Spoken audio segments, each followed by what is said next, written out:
अस्सलाम वालेकुम। अभी हम पढ़ने लगे हैं एक्शन पोटेंशियल कार्डियक मसल्स। ठीक है, इससे पहले हम पढ़ चुके हैं एक्शन पोटेंशियल एसए नोड। ये हम इस तरह पढ़ेंगे कि एक तो हम ओवरऑल जो कार्डियक मसल का एक्शन पोटेंशियल है उसको एसए नोड के एक्शन पोटेंशियल से कंपेयर करेंगे।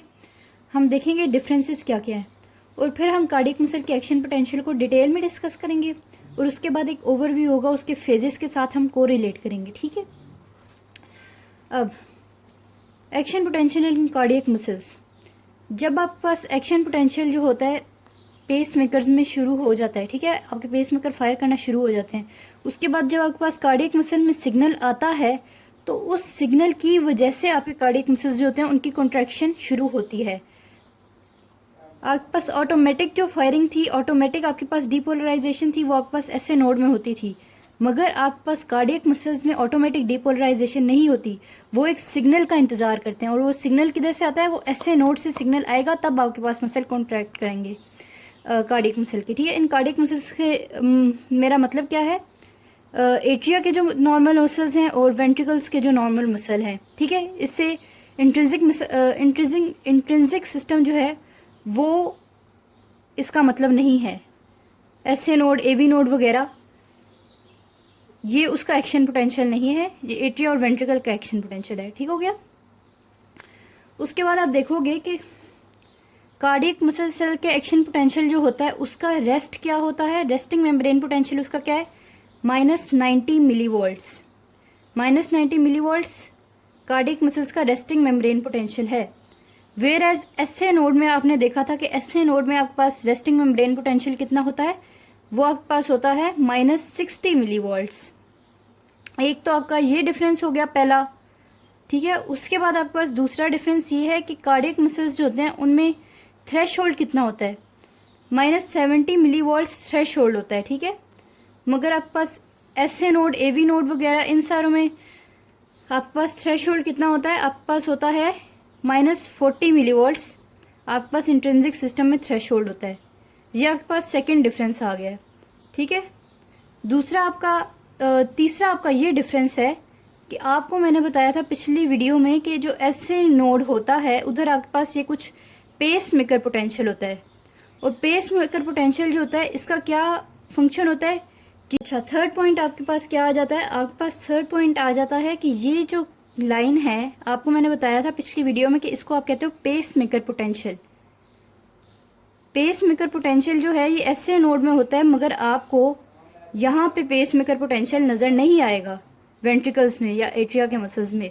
पेस मेकर पोटेंशियल का क्या मतलब होता है, इसका फंक्शन क्या है, ये लीकी सोडियम चैनल्स जो थे यहाँ पे एक्टिवेटेड होते हैं और ये फिर आपके पास जो है ऑटोमेटिक जो डिपोलराइजेशन होती है वो आपके पास पेस मेकर पोटेंशियल जो होता है उसकी वजह से होती है। आपके पास -60 से थ्रेशोल्ड पे जाता है -40। ठीक है, ये आपके पास पेस मेकर पोटेंशियल है, मगर इधर आपके पास ऑटोमेटिक डिपोलराइजेशन नहीं होती तो इसलिए आपके पास पेस मेकर पोटेंशियल नजर नहीं आता। इधर जब आपके पास सिग्नल मिलता है तो आपके पास रैपिड डिपोलराइजेशन शुरू होती है। ठीक है, आपके पास पेस मेकर पोटेंशियल वाला तीसरा पॉइंट हो गया। उसके बाद आपके पास कौन सा पॉइंट आ जाता है कि आपके पास रैपिड डिपोलराइजेशन इधर होती है वेंट्रिकल्स में, एट्रिया के मसल में, कार्डियक मसल में रैपिड डिपोलराइजेशन होती है।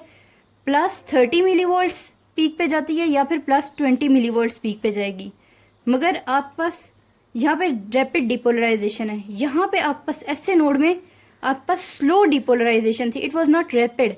और ये आपके पास किसकी वजह से थी, ये आपके पास एल टाइप कैल्शियम चैनल्स की वजह से थी, जो स्लो कैल्शियम चैनल्स हैं।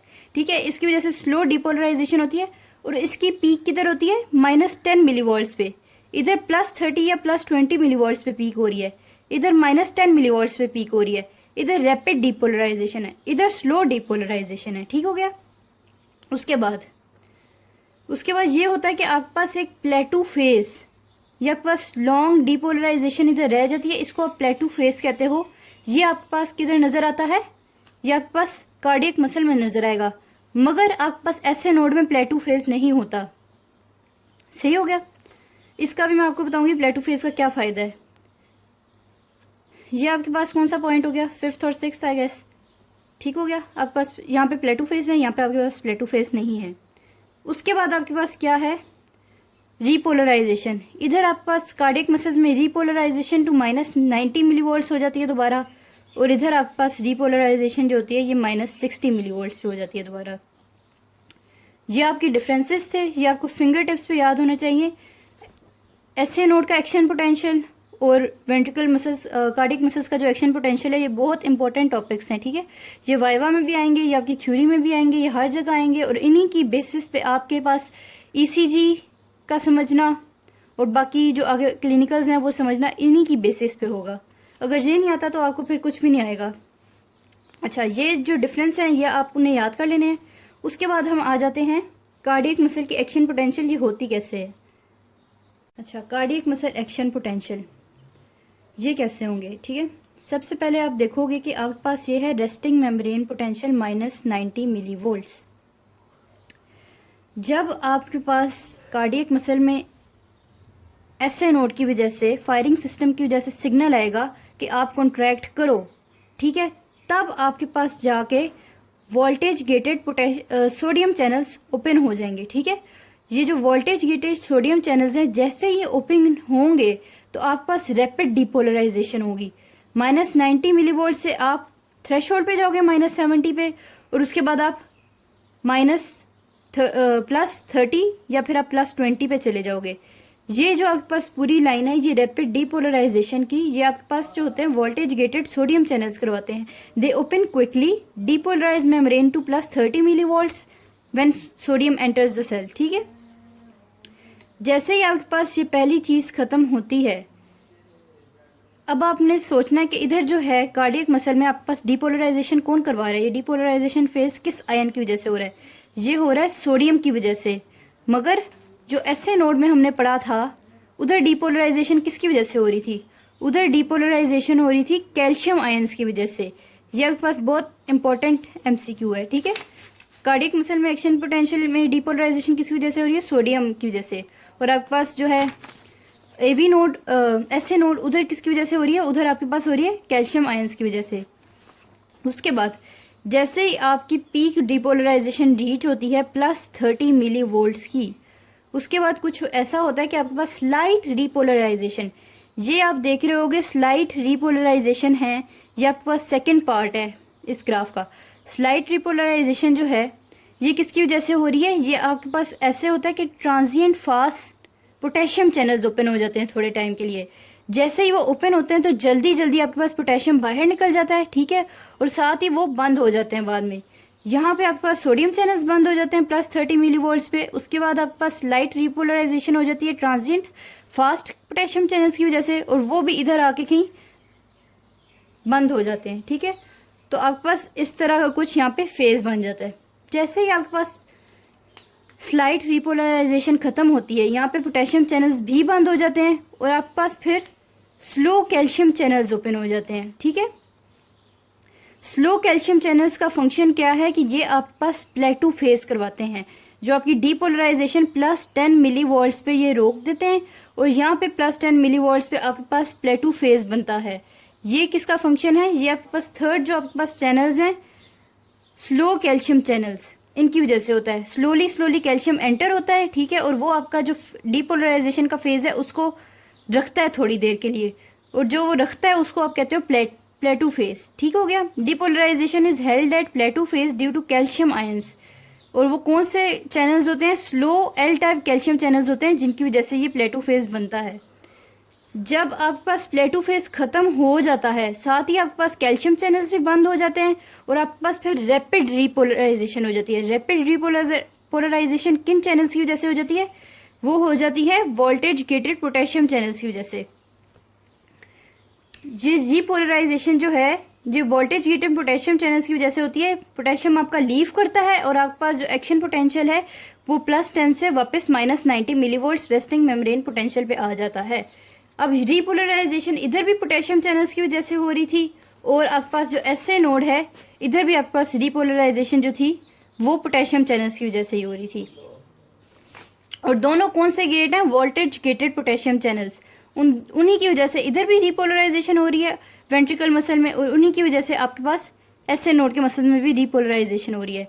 मगर डीपोलराइजेशन एसए नोड में किसकी वजह से हो रही थी? कैल्शियम चैनल्स की वजह से, एल टाइप कैल्शियम चैनल्स और कैल्शियम आयंस की वजह से। इधर किसकी वजह से डीपोलराइजेशन हो रही थी? फास्ट सोडियम चैनल्स की वजह से और सोडियम आयन की वजह से। ये आपने डिफरेंसेस याद रखने हैं, ठीक है।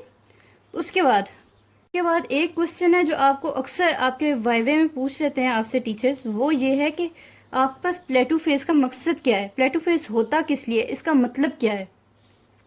प्लेटो फेज का मेन मकसद ये है कि ये आपके पास एब्सोल्यूट रिफ्रैक्टरी पीरियड कॉज करता है।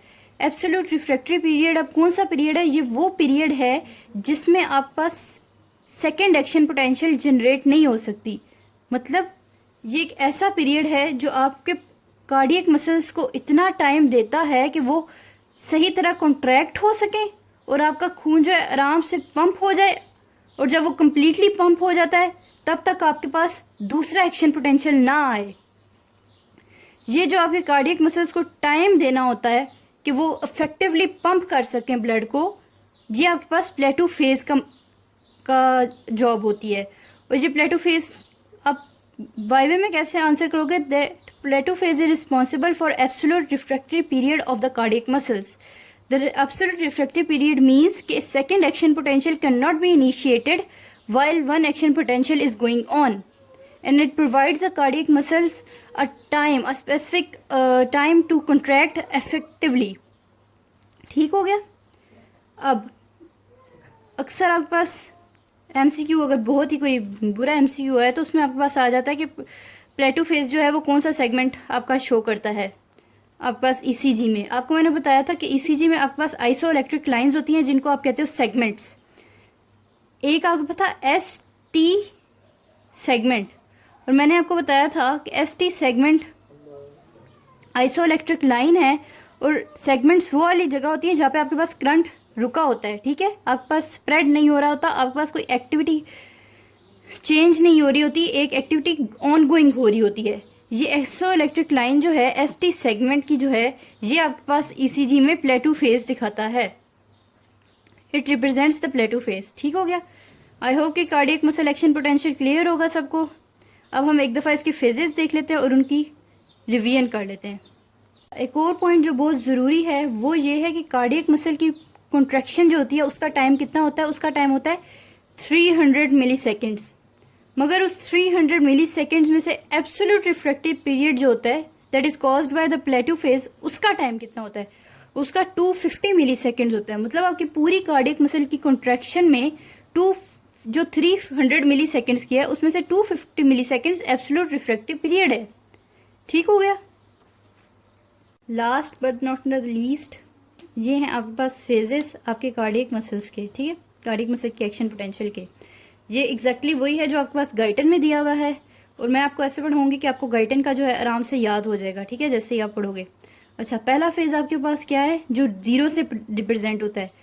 इस फेज का ये मतलब है कि आपके पास डीपोलराइजेशन हुई है, rapid depolarisation, that is due to fast sodium channels opening.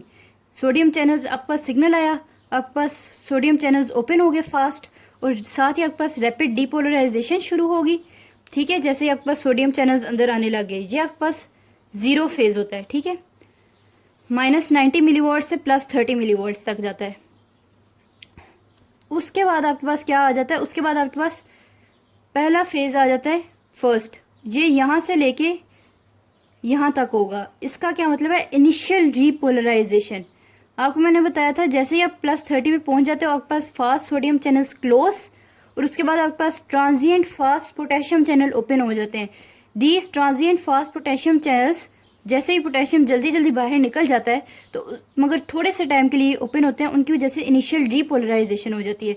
Positive ion आपका लीव करता है और आपका जो है एक्शन पोटेंशियल जो है वो थोड़ा सा नेगेटिव वापस हो जाता है।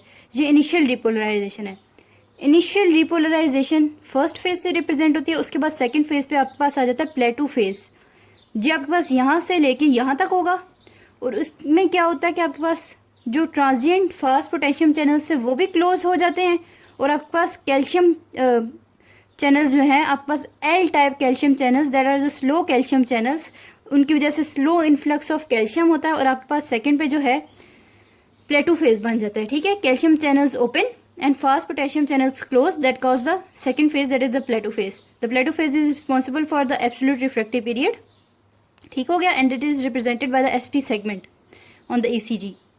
अब आपका थर्ड फेज आ जाता है. थर्ड फेज में आपके पास क्या होता है, ये रैपिड रिपोलराइजेशन है. फर्स्ट वाज इनिशियल रिपोलराइजेशन और जो थर्ड है phase that is rapid repolarisation. Rapid repolarisation में क्या होता है, आपके पास कैल्शियम चैनल्स भी क्लोज हो जाते हैं और आपके पास स्लो पोटेशियम चैनल्स ओपन हो जाते हैं. इन स्लो पोटेशियम चैनल्स की वजह से स्लोली जो है आपका एक्शन पोटेंशियल जो है वो पॉजिटिव से वापस -90 मिलीवोल्ट्स पे चला जाता है. और जैसे ही वो -90 मिलीवोल्ट्स पे पहुंचता है तो आपके पास रेस्टिंग मेम्ब्रेन पोटेंशियल आ जाता है and that is represented by phase 4. ये आपके 4 फेजेस हैं, 0, 1, 2, 3, 4. और इनमें आपके पास क्या है, rapid depolarisation, initial depolarisation, plateau phase, rapid depolarisation and resting membrane potential, that is the phase 4. अगर कोई क्वेश्चन है तो आप कमेंट्स में पूछ लें.